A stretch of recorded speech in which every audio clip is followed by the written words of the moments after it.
নমস্কাৰ বন্ধুসকল, PB online ইণ্ডিয়ালৈ মই পবিত্ৰ আপোনালোকক স্বাগতম জনাইছোঁ। বন্ধুসকল, আপোনালোকে ইণ্টাৰনেট কি বস্তু জানেনে? ইণ্টাৰনেটে কেনেকৈ কাম কৰে আজি সকলো তথ্য দিম। আৰু ইণ্টাৰনেটৰ অবিহনেতো আজিকালি মোবাইলটো কিবা ভালেই নালাগে।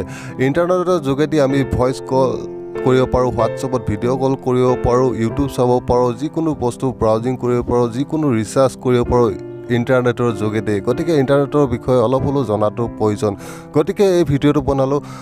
বন্ধুসকল, প্ৰথমতে জানো হওক ইণ্টাৰনেটনো কেনেকৈ কাম কৰে। আপোনালোকে যিটো ভিডিঅ' চাই আছে সেই ভিডিঅ'টো গুগল ডাটা চেণ্টাৰৰ মাধ্যমৰ যোগেদি বহুত হাজাৰ হাজাৰ মাইল অতিক্ৰম কৰাৰ পাছতহে আমাৰ সেই ভিডিঅ'টো আমাৰ মোবাইললৈ আহে। সেই ভিডিঅ'টো কেনেকৈনো আহে জানো আহকচোন। বন্ধুসকল, আপোনালোকে যিটো ভিডিঅ' চাই আছে সেই ভিডিঅ'টো অলৰেডি ডাটা চেণ্টাৰত ছেভ হৈ থাকে। কিছুমান ৱৰ্ল্ডত ডাটা চেণ্টাৰ আছে, তাত সেইবিলাক ডাটাবিলাক ছেভ কৰি থোৱা হয়। আৰু সেই ডাটা চেণ্টাৰৰ পৰা কিছুমান অপটিকেল ফাইবাৰ কেবল বুলি এডাল কেবল গোটেই ৱৰ্ল্ডত সংযোগ কৰি থোৱা থাকে, ইখন দেশৰ পৰা সিখন দেশলৈ। যেতিয়া আমি ভিডিঅ'টো চাওঁ সেই ভিডিঅ'টো ডাটা অপটিকেল ফাইবাৰ যোগেদি আমাৰ নেটৱৰ্ক চেণ্টাৰবিলাকলৈ আহে, যিবিলাক আমাৰ টাৱাৰ বহোৱা আছে সেইবিলাকলৈ আহে। আৰু সেই টাৱাৰৰ পৰা ৰেডিঅ' ফ্ৰিকুৱেঞ্চিৰ যোগেদি আমাৰ মোবাইললৈ আহে। তেতিয়া আমি সেই ভিডিঅ'টো দেখা পাওঁ। বন্ধুসকল, এইবাৰ আমি জানো হওক ডাটা চেণ্টাৰৰ বিষয়ে। ডাটা চেণ্টাৰতনো আমাৰ ডাটাবিলাক কেনেকৈ ছেভ হৈ থাকে। ডাটা চেণ্টাৰত SSD নামৰ এটা মেমৰি কাৰ্ড বুলি ক'ব পাৰি, মানে ছলিড ষ্টেট ডিভাইচ বুলি এটা ডিভাইচ থাকে, যিটো ডিভাইচত আমাৰ গোটেই ডাটাবিলাক জমা কৰি থ'ব পাৰি। এটা ডাঙৰ কম্পিউটাৰ বুলি ক'ব পাৰি, যিটোত যেনেদৰে আমি মোবাইলত আমাৰ মেমৰিত যেতিয়া ভিডিঅ'বিলাক ছেভ কৰোঁ বা ফটো ছেভ কৰোঁ মেমৰিত ছেভ হৈ থাকে, ঠিক তেনেদৰে তাতো বহুত গোটেই ৱৰ্ল্ডৰ ডাটাবিলাক সিহঁতি ছেভ কৰি থ'ব পাৰি।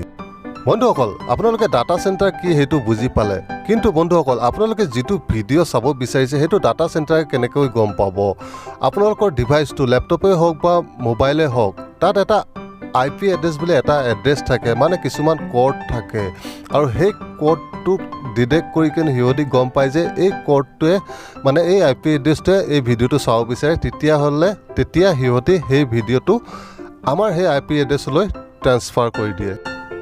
এতিয়া কথা হ'ল IP এড্ৰেছটো কি? আপোনালোকে যিকোনো চাৰ্চ কৰে তেতিয়া আপোনাৰ যিটো বস্তুত চাৰ্চ কৰে তাতো এটা IP এড্ৰেছ থাকে, আৰু আপোনাৰ ডিভাইচতো এটা IP এড্ৰেছ থাকে। আপোনালোকে চাব পাৰে মোবাইলত এনেকুৱা এই ধৰণে IP এড্ৰেছ দিয়া থাকে।